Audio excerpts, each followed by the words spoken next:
ಅದರ ಮೂಲ ಇಟ್ಕೊಂಡು ಇವತ್ತು ತಮ್ಮ ಪ್ರಸ್ತಾಪ ಮಾಡೋಣ ಅಂತ ಬಂದಿದ್ದೇವೆ. ಬಹಳ ಮುಖ್ಯವಾಗಿ ಮಧುಗಿರಿ ತಾಲೂಕಲ್ಲಿ ಮಳೆ ಆಶ್ರಿತ ಬರಪೀಡಿತ ಪ್ರದೇಶ ತಮಗೆಲ್ಲ ಗೊತ್ತಿರೋ ವಿಚಾರ. ಯಾವುದೇ ನೀರಾವರಿ ಮೂಲಗಳು ನಮ್ಮ ತಾಲೂಕಿಗೆ ಇಲ್ಲ. ನಾವು ಹೇಮಾವತಿ ಮತ್ತು ಭದ್ರಾ ಜಲಾಶಯದಿಂದ ವಂಚಿತರಾಗಿದ್ದೀವಿ. ಎಲ್ಲಿಂದ ಅಲ್ಪ ಸ್ವಲ್ಪ ನೀರಿನ ಅಲೋಕೇಶನ್ ಕೊಟ್ಟಿದ್ದಾರೆ, ಆದರೂ ಸಾಲದು. ಈಗ ಬಹಳ ಪ್ರಮುಖವಾಗಿ ಹುಣಸೆ ನಮಗೆ ಪ್ರಮುಖವಾದಂಥ ವಾಣಿಜ್ಯ ಬೆಳೆ. ಈ ಹುಣಸೆ ಬೆಳೆನ ಕೀಳಲಿಕ್ಕೆ 1,500 ರೂಪಾಯಿ ಕೊಡ್ತೀವಿ ಒಂದು ಆಳಿಗೆ, ಆಯ್ಲಿಕ್ಕೆ 500 ರೂಪಾಯಿ ಕೊಡ್ತೀವಿ, ಮತ್ತು ಕುಟ್ಲಿಕ್ಕೆ ಅದನ್ನು ಹಣ್ಣನ್ನು ಮಾಡಲಿಕ್ಕೆ 25ರಿಂದ 30 ರೂಪಾಯಿ ಕೊಡ್ತೀವಿ. ಹಾಗಾಗಿ ನಮಗೆ ಖರ್ಚೆ ಜಾಸ್ತಿ ಬಂದ್ಬಿಟ್ಟು ಹಣ್ಣನ್ನು ಕೀಳದೆ ಬಿಡ್ತಕ್ಕಂಥ ಸಂದರ್ಭ ಬಂದಿದೆ. ಹಾಗಾಗಿ ನಮ್ಮ ತಾಲೂಕಿನ ಬಹುತೇಕ ತುಮಕೂರು ಜಿಲ್ಲೆಯ ಮಧುಗಿರಿ, ಕೊರಟಗೆರೆ, ಪಾವಗಡ, ಶಿರಾಕೋಟೆ ಮತ್ತು ಆಂಧ್ರ ಪ್ರದೇಶದ ಬೆನಗೊಂಡೆ, ಹಿಂದೂಪುರ, ಮಡಕ್ಷರ, ಚಿತ್ರದುರ್ಗದ ಶಳಕೆ ಇಷ್ಟು ಭಾಗದಲ್ಲಿ ಹುಣಸೆ ಬೆಳೆದಿದೆ. ಹಾಗಾಗಿ ಇಷ್ಟು ಬೆಳೆಗಾರರನ್ನ ರಕ್ಷಣೆ ಮಾಡಲಿಕ್ಕೆ ಒಂದು ಹುಣಸೆ ಅಭಿವೃದ್ಧಿ ಮಂಡಳಿನ ಸ್ಥಾಪನೆ ಮಾಡಬೇಕು ಅನ್ನೋದು ನಮ್ಮ ಬಹಳ ದೊಡ್ಡ ಒತ್ತಾಯ. ಆಮೇಲೆ ಹುಣಸೆ ಬೆಳೆಗಾರರಿಗೆ ಫಸಲ್ ಬಿಮಾ ಯೋಜನೆ ಅಡಿಯಲ್ಲಿ ಸೇರಿಸಬೇಕು ಮತ್ತು MSPನ ಡಿಕ್ಲೇರ್ ಮಾಡಬೇಕು ಅನ್ನೋದು ನಮ್ಮ ಒತ್ತಾಯ.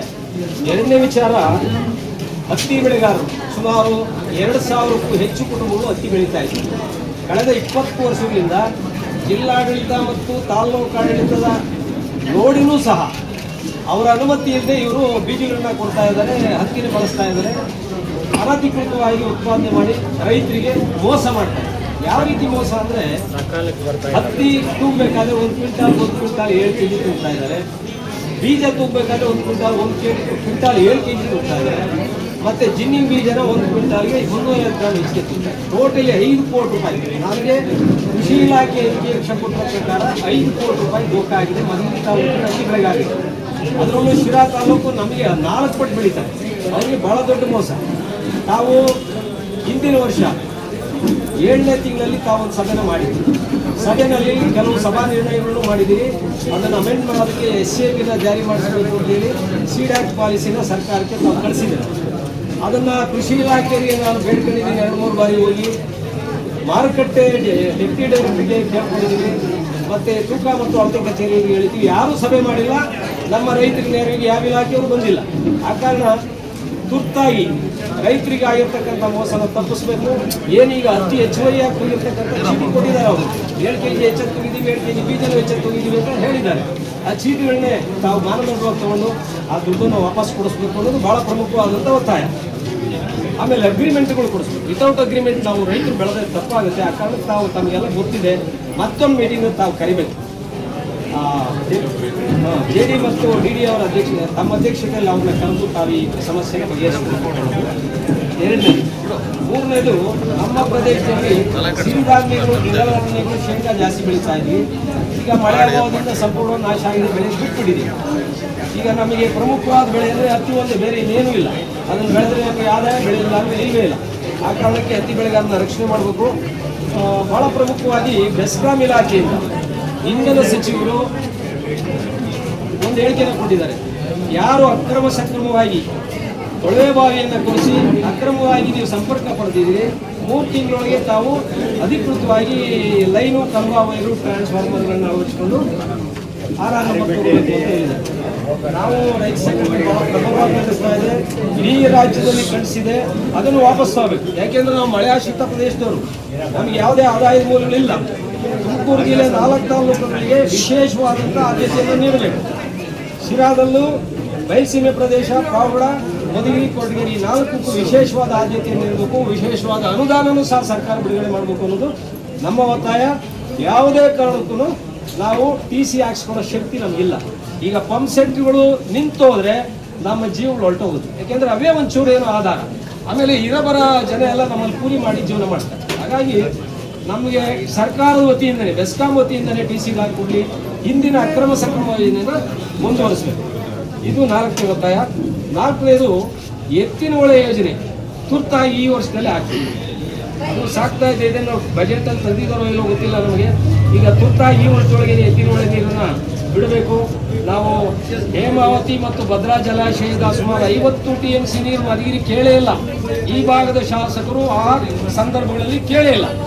ನಾವು ಎಂತ ನತದೃಷ್ಟಕ್ಕೆ ಇದೊಂದೇ ಉದಾಹರಣೆ. ಹಾಗಾಗಿ ಎತ್ತಿನೊಳೆ ನೀರು ಏನು 3 TMC 0.84 TMC ಮಾತ್ರ ಅಲೋಕೇಶನ್ ಕೊಟ್ಟಿದ್ದಾರೆ.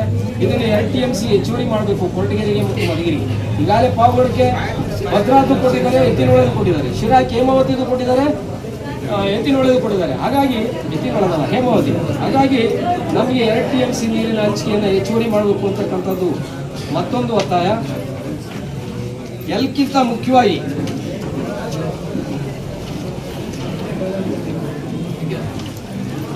ನಾನು ತಹಶೀಲ್ದಾರ್ ಎದುರಿಗೆ ಇದ್ದಾರೆ, ರೈತರೆಲ್ಲ ಇಲ್ಲೇ ಇದ್ದಾರೆ. ನಾವಿದ್ರ ಮುಚ್ಚುಮರೆ ಇಟ್ಕೊಳ್ಳೋದು ಬೇಡ. ಈ ತಾಲ್ಲೂಕು ಕಚೇರಿ ಇಡೀ ತಾಲೂಕಿನ ರೈತರಿಗೆ ಸಂಬಂಧಪಟ್ಟಂತ ಒಂದು ಇಲಾಖೆ. ಪಾಪ ಅವ್ರ ಬಗ್ಗೆ ನನಗೆ ಅಪಾರವಾದ ಗೌರವ ಇದೆ. ಅವ್ರು ಕೆಲಸ ಮಾಡ್ತಾ ಇದ್ದಾರೆ.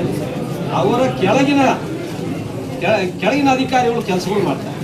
ವರ್ಷಗಳ ಗಟ್ಟಲೆ ಆದರೂ ಅರ್ಜಿ ಕೊಟ್ಟು ಅಲಿತಾ ಇದ್ದಾರೆ, ರೈತರು ಕೆಲಸಗಳು ಮಾಡ್ತಾ ಇಲ್ಲ. ಅದು ಯಾಕೆ ತಾವು ಕ್ರಮ ತಗೊಳ್ತಾ ಇಲ್ಲ ನನಗೆ ಗೊತ್ತಿಲ್ಲ. ನಾವು ಎಟ್ಟಿನ ಕಾಯ್ದೇಳಿ. ಆಮೇಲೆ ವರ್ಕ್ಗಳಿದಾವಲ್ಲ, ಪಹಣಿ ಖಾತೆ, ಬೇರೆ ಬೇರೆ ಸರ್ವೆ ಇಲಾಖೆಗಳಲ್ಲಿ ಕಾಂಟ್ರಾಕ್ಟ್ ವರ್ಕ್ ಎಲ್ಲ ಕಾಂಟ್ರಾಕ್ಟ್ ಮಾಡ್ಕೊಂತಾರೆ. ಏನು ಸರ್ಕಾರಿ ಅಧಿಕಾರಿಗಳು ಕಾಂಟ್ರಾಕ್ಟ್ ಮಾಡ್ಕೊಳಕ ಇವ್ರಿಗೆ ಅಧಿಕಾರ ಕೊಟ್ಟಿರೋದು? ಹೆಂಗ್ ಸುಮ್ಕೇರಣ ನಾವು ತೋರಿಸ್ಬೇಕು ಅವನ್ನ? ನಾವು ಕ್ರಮ ತಗೊಳ್ತೀರಾ? ಒಂದಲ್ಲ ನೂರಾರು ಪ್ರಕರಣಗಳು, ದೊಡ್ಡ ಕೆಲಸಗಳೇ ಇಲ್ಲ. ಹೆಂಗೆ ನಾವು ಸುಮ್ಕೆ ಇರೋದು ಹೇಳಿ? ನಾವು ಬರ್ತೀವಿ, ನಿಮ್ ಕೆಲಸಗಳನ್ನ ಇಲ್ಲಿ ಬೋರ್ಡ್ ಹಾಕ್ಸ್ಬಿಡಿ. ನೀವು ಮಾನ್ಯ ಮೇಡಮ್ ಅವ್ರಿಗೆ ನಾವು ಕೇಳ್ಕೊಂತೀವಿ, ಲಂಚ ಯಾರು ಕೊಡಬಾರ್ದು, ನಾವು ಕೆಲಸನ ಮಾಡಿಕೊಡ್ತೀವಿ, ನಾವು ಯಾರು ಲಂಚ ಪಡೆಯೋದಿಲ್ಲ ಅಂತ ತಾವು ಬೋರ್ಡ್ ಹಾಕ್ಸ್ಬೇಕು. ಹೆಂಗೆ ನಾವು ಈ ಬರಗಾಲದಲ್ಲಿ ಒಂದು ಬಯಸಿ ಮೇಲೆ ನಾವು ಹೆಂಗ್ ಬದುಕನ ಹೇಳಿ? ಇರೋಬರ 4 ಕಾಸು ಇವರಿಗೆ ಎಲ್ಲ ಅಧಿಕಾರಿಗಳು ಹೆಂಚ್ಬಿಟ್ಟು ಹೊಟ್ಟೋಗ್ರೆ ನಾವು ತಿರುಗಿಸ್ತಾರೆ, ವರ್ಷಗಟ್ಟಲೆ ತಿರುಗಿಸ್ತಾರೆ. ದಯವಿಟ್ಟು ಇದ್ರ ಬಗ್ಗೆ ತಮ್ಗೆ ಅಧಿಕಾರ ಇದೆ, ತಾವು ರೈತರಿಗೆ ಒಂದು ಒಳ್ಳೆಯದನ್ನು ಮಾಡಿ, ಅದೊಂದು ಕೆಲಸನ ತಾವು ಮಾಡಬೇಕು. ಆಮೇಲೆ ಬಹಳ ಇಂಪಾರ್ಟೆಂಟ್, ಮಧುಗಿರಿ ತಾಲೂಕಲ್ಲಿ ಭೂಮಿನ 40-50 ವರ್ಷಗಳಿಂದ ಸರ್ಕಾರಿ ಜಾಗವನ್ನು ಹಿಡಿದು ಬೇಸಾಯಗಳನ್ನ ಮಾಡ್ತಾ ಇದ್ದಾರೆ. ಪಾಪ ಅವರು ಬಡ ರೈತರು, ಭೂಮಿ ಇರೋರಿಗೆ ತಾವು ಕೊಡಬೇಡಿ. ಯಾರಿಗೆ ಭೂಮಿ ಇಲ್ಲ, ಭೂರಹಿತ ಬಡ ಕುಟುಂಬಗಳಿಗೆ ತಾವು ಸಾಗುವಳಿ ಪತ್ರಗಳನ್ನ ಕೊಡಿ. ಯಾಕೆ ಅದನ್ನು 50 ವರ್ಷ ಆದ್ರೂ, ಸ್ವತಂತ್ರ ಬಂದು 70-80 ವರ್ಷ ಆಯ್ತು, ಇನ್ನೂ ಅವ್ರ ಭೂಮಿ ಇಲ್ಲದೆ ಸಾಯ್ಬೇಕಾ? ಎಂತೆಂಥವ್ರು ಬೆಂಗಳೂರಿನವ್ರು ಬಂದು ಇಲ್ಲಿ ಅವ್ರು ಏನೇನು ರಾಜಕಾರಣ ಮಾಡ್ತಿದ್ದಾರೋ, ಏನೇನು ಮಾಡ್ತಾರೋ, ಅವ್ರ ಭೂಮಿಗಳಿಗೆ ಸಾಗುವಳಿ ಚೀಟಿ ಪಡೆದಿರೋದನ್ನ ಕೊರಟಗೆರೆ ತಾಲೂಕು ಬಹಳ ದೊಡ್ಡ ಆಂದೋಲನ ಆಗೋಯ್ತದ. ಯಾವನ ಬೆಂಗಳೂರಿನಿಂದ ಬಂದು ಅವ್ನು ಸಾಗುವಳಿ ಚೀಟಿ ಪತ್ರ ತಗೊಂಡಿದ್ದ ಬಡ ರೈತರಿಗೆ ಬೇಡವಾ? ಅವ್ನು ಬೆಳೆದ್ರೆ ಅವ್ನು ಒಬ್ಬನೇ ತಿಂತಾನ? ಇಡೀ ಜನಕ್ಕೆಲ್ಲ, ಸಮಾಜಕ್ಕೆಲ್ಲ ಅವ್ನು ಅನ್ನ ಹಾಕಲ್ವಾ? ಅವ್ನು ತಿನ್ನೋದಷ್ಟು, ಇನ್ನು ಮಿಕ್ಕಿದ್ದೆಲ್ಲ ಜನಗಳಿಗೆ ಕೊಡ್ತಾರೆ. ಯಾಕೆ ಭೂಮಿ ಕೊಡಬಾರದು? ಕೊಡಿ, ಸಾಗುವಳಿ ಪತ್ರ ತಾವು ದಯವಿಟ್ಟು ಕೊಡಿ. ಆಮೇಲೆ ಮಧುಗಿರಿ ಪಟ್ಟಣದ ವ್ಯಾಪ್ತಿನ 5 ಕಿಲೋಮೀಟರ್ಗೆ ವಿಸ್ತರಿಸಿದೆ, ಅದನ್ನು 2.5 ಕಿಲೋಮೀಟರ್ಗೆ ಕಡಿಮೆ ಮಾಡಿ ಅಂತಕ್ಕಂಥದ್ದು ನಮ್ಮ ಒತ್ತಾಯ. ಅದಕ್ಕೆ ಸಂಬಂಧಪಟ್ಟವ್ರು ಯಾರಿಂದ ಗೊತ್ತಿಲ್ಲ, ಕಡಿಮೆ ಬರುತ್ತೆ. ಅದನ್ನ 2.5 ಕಿಲೋಮೀಟರ್ಗೆ ವಿಸ್ತಾರನ ಕಡಿಮೆ ಮಾಡಿ. ಯಾಕೆಂದ್ರೆ ಬಹಳಷ್ಟು ರೈತರು ಅರ್ಜಿಗಳು ಹಾಕೊಂಡಿದ್ದಾರೆ, ಸರ್ಕಾರಿ ಜಾಗ ಹಿಡಿದಿದ್ದಾರೆ, ನಿವೇಶನ ಮಾಡ್ಕೊಂಡು ಮನೆಗಳು ಕಟ್ಟಿದ್ದಾರೆ, ಅವ್ರಿಗೆಲ್ಲ ಅನ್ಯಾಯ ಆಗುತ್ತೆ. ಅದರಿಂದ ಅದನ್ನ 2.5 ಕಿಲೋಮೀಟರ್ಗೆ ಕಡಿಮೆ ಮಾಡಬೇಕು ಅಂತಕ್ಕಂಥದ್ದು.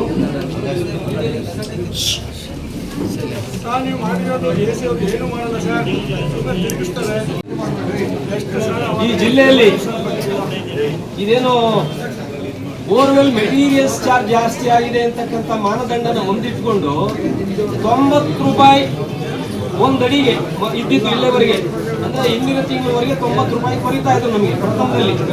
ಈಗ 120 ರೂಪಾಯಿನಿಂದ ಪ್ರಾರಂಭ ಮಾಡಿ ಎಲ್ಲಿ ಹೋಗ್ಬೇಕು? ಎಲ್ಲ ದೋಚ್ಕೊಂಡು ಹೋಗಿರೇ ಆಗಿದೆ. ಅದಕ್ಕೊಂದು ಮಾನದಂಡ ಇರಲಿ. ನಾವು ತಮ್ಮ ಅಧ್ಯಕ್ಷತೆಯಲ್ಲಿ ಒಂದು ಸಲ ಮೀಟಿಂಗ್ ಮಾಡಿ ಪಾಪ ಮಾಡಿದ್ದೀವಿ. ಈಗಲೂ ಸಹ ಒಂದು ಅಡಿ 30 ರೂಪಾಯಿ ಜಾಸ್ತಿ, 300ವರೆಗೆ, 300ರಿಂದ ಆಚೆ 40, 50, 60, 100ವರೆಗೂ ಜಾಸ್ತಿ ಮಾಡಿದ್ದಾರೆ ಒಂದಡಿ. ಆದ್ದರಿಂದ ಬೋರ್ ಮಾಲೀಕರನ್ನ, ರೈತ ಮುಖಂಡರನ್ನ ಕರೆಸಿ ತಾವು ಸಭೆ ಮಾಡಿ ಒಂದು ಬೆಲೆನ ನಿಗದಿ ಮಾಡಬೇಕು ಅಂತ. ಬಹಳ ಮುಖ್ಯವಾಗಿ ತಮಗನ್ವಯ ಸಾಲ ನೋಡಿ, ಗ್ರಾಮ ಪಂಚಾಯತಿಗಳಲ್ಲಿ ನರೇಗಾ ದುಡ್ಡೆಲ್ಲ ಪೋಲಾಗ್ತಾ ಇದೆ. ಒಂದು ನಯಾ ಪೈಸನು ಅಭಿವೃದ್ಧಿ ಕೆಲಸಗಳಿಗೆ ಯುಟಿಲೈಸ್ ಆಗ್ತಾ ಇಲ್ಲ. ಇಲ್ಲೆಲ್ಲ ರೈತರು ಬಂದಿದ್ದಾರೆ, ಹೇಳ್ಬಿಡ್ಬೇಕಾದ್ರೆ ಎಲೆಕ್ಟೆಡ್ ಬಾಡಿ ಅಂಡ್ PDO ಎಲ್ಲ ಕ್ಲಬ್ ಆಗ್ತಾರೆ, ಅಧ್ಯಕ್ಷರು ಸೇರ್ಕೊಂಡು ಸುಮ್ಮನೆ ಫೋಟೋಗಳು ಹೊಡ್ಕೊಂಡು ಬರೋದು. ನಾನೇ ನೋಡ್ತಾ ಇದ್ದೀನಿ ಹಳ್ಳಿಗಳಲ್ಲಿ 50 ರೂಪಾಯಿ 100 ರೂಪಾಯಿ ಕೊಡೋದು, ಕೂಲಿ ಕರ್ಕೊಂಡೋಗಿ ಫೋಟೋ ಹೊಡ್ಕೊಂಡು ಬಿಡೋದು. ಬೆಳಗ್ಗೆ ಒಂದು, ಮಧ್ಯಾಹ್ನ ಸಾಯಂಕಾಲ ಕೊಟ್ಬಿಡೋದು, ಬಿಲ್ ಡ್ರಾ ಮಾಡೋದು. ನಮ್ಮ ದುಡ್ಡು ಸ್ವಾಮಿ, ಅದು ನಾವು ತೆರಿಗೆ ದುಡ್ಡು ಖಜಾನೆಗೆ ತುಂಬಿರೋದು. ತಾವೆಲ್ಲ ಮಿಸ್ಯೂಟಿಲೈಸ್ ಮಾಡ್ಬಿಟ್ರೆ ಹೆಂಗೆ? ಮತ್ತೆ ತಾವೇನ್ ಮಾಡ್ತಾ ಇದ್ದೀರಾ? ಯಾಕೆ ಗ್ರಾಮ ಪಂಚಾಯತಿಗಳೆಲ್ಲ ಕ್ರಮ ತಗೊಂತ ಇಲ್ಲ? ತಾವು 10 ರೂಪಾಯಿ 20 ರೂಪಾಯಿ ಕೋಟಿ ಹಣ ಲೂಟಿ ಆಗ್ತಾ ಇದೆ. ಬೇಡ, ಹಂಗೆ ಇದ್ಬಿಡ್ಲಿ. ಯಾಕೆ ಆ ತೆರಿಗೆ ದುಡ್ಡು ಅಭಿವೃದ್ಧಿ ಆಗೋದು ಬೇಡ. ನಮ್ಮ ಹಳ್ಳಿಗಳಲ್ಲಿ ರಸ್ತೆ ಮಾಡಿಸಿ, ಚರಂಡಿ ಮಾಡಿಸಿ, ನಮ್ಮ ಕೆರೆಗಳಿಗೆ ನೀರು ಬರ್ತಕ್ಕಂಥ ಕಾಲುಗಳನ್ನ ರಿಪೇರಿ ಮಾಡಿಸಿ, ಹಳ್ಳಿಗಳನ್ನ ರಿಪೇರಿ ಮಾಡಿಸಿ. ನಾನು ಬೇಡ ಅನ್ನೋದಿಲ್ಲ. ಅದು ಬಿಟ್ಬಿಟ್ಟು ಹಳ್ಳದ ಫೋಟೋ ತಗೊಳ್ಳೋದು, ದುಡ್ಡು ಡ್ರಾ ಮಾಡೋದು. ಹೆಂಗ್ ಸೋಮೆ ಹಿಂಗಾದ್ರೆ ಇವತ್ತಿನ ಕಾಲದಲ್ಲಿ ಬಿಡಿ, ಅವ್ರನ್ನ ಬಿಟ್ಟಾಕಿ. ತಾವು ತಾಲ್ಲೂಕ್ ಮಟ್ಟದ ಅಧಿಕಾರಿಗಳು ತಾವೇ ಕ್ರಮ ತಗೊಂಡೆ, ನಾವ್ ಯಾರನ್ನು ಕೇಳೋದೇ ಇಲ್ಲ. ಹಾಗಾದ್ರೆ ದುಡ್ಡು ದರೋಡೆ ಮಾಡ್ಕೊಂಡು ಹೋಗ್ತಾ ಇಲ್ಲ. ತಾಲ್ಲೂಕು ಅಧಿಕಾರಿಗಳು ಕಣ್ಣು ಮುಚ್ಕೊಂಡು ಸುಮ್ಮನೆ ಕೂತ್ಕೊಂಡ್ರೆ ಯಾರನ್ನ ಕೇಳೋದು ಹೇಳಿ? ಆದ್ರಿಂದ ನಾವು ಈಗಲಿಂದ ನಾವು ಸ್ಟೆಪ್ ತರಬೇಕು. ನಾವಿನ್ನು ಸುಮ್ಮನೆ ಇರೋಕ್ಕಾಗೋದಿಲ್ಲ. ಎಲ್ಲಕ್ಕಿಂತ ಇಂಪಾರ್ಟೆಂಟ್, ಇಸ್ರೇಲ್ ಅಮೆರಿಕ ದೇಶಗಳು ಇರಾನ್ ಮೇಲೆ ಯುದ್ಧ ಸಾರಿರ್ತಕ್ಕಂಥ ಪರಿಣಾಮ ಭಾರತ ದೇಶದಲ್ಲಿ ಎಲ್ಲ ಅಗತ್ಯ ವಸ್ತುಗಳ ಬೆಲೆ ಜಾಸ್ತಿ ಆಗ್ತಾ ಇದೆ. ಆರ್ಥಿಕ ಮುಗ್ಗಟ್ಟು ಉಂಟಾಗ್ತಾ ಇದೆ, ಅಶಾಂತಿ ಉಂಟಾಗ್ತಾ ಇದೆ. ಆ ಕಾರಣ ಭಾರತ ಮಧ್ಯಸ್ಥಿಕೆ ವಹಿಸಿ ಯುದ್ಧನ ನಿಲ್ಲಿಸ್ತಕ್ಕಂಥ ಪ್ರಯತ್ನ ಮಾಡಬೇಕು. ಯಾಕೆಂದ್ರೆ ನಮ್ಮಲ್ಲೂ ಅಸ್ತವ್ಯಸ್ತ ಆಗುತ್ತೆ, ಜನಜೀವನದ ವ್ಯವಸ್ಥೆ ಅಸ್ತವ್ಯಸ್ತ ಆಗುತ್ತೆ. ಇವತ್ತಾಲೆ ಅನಿಲ ಸಿಲಿಂಡರ್ಗಳು ಸಿಗ್ತಾ ಇಲ್ಲ ಅಂತಕ್ಕಂಥದ್ದು ತಾವೆಲ್ಲ ನೋಡ್ತಾ ಇದ್ದೀರಾ. ಇದು ಇನ್ನೂ ಜಾಸ್ತಿ ವಿಕೋಪಕ್ಕೆ ಹೋಗುತ್ತೆ. ಆ ಕಾರಣಕ್ಕೆ ಭಾರತ ಬಹಳ ಶಾಂತಿಯನ್ನ ಬಯಸ್ತಕ್ಕಂಥ ರಾಷ್ಟ್ರದಿಂದ ಭಾರತ ದೇಶ ಮಧ್ಯಪ್ರವೇಶ ಮಾಡಿ ಯುದ್ಧನ ಕೊನೆಗೊಳಿಸ್ತಕ್ಕಂಥ ಪ್ರಯತ್ನ ಮಾಡಲಿ ಅಂತಕ್ಕಂಥ ಒಂದು ವಿಚಾರವನ್ನು ತಮ್ಮ ಮುಂದೆ ಪ್ರಸ್ತಾಪ ಮಾಡ್ತಾ, ಈಗ ಮುಖ್ಯವಾಗಿ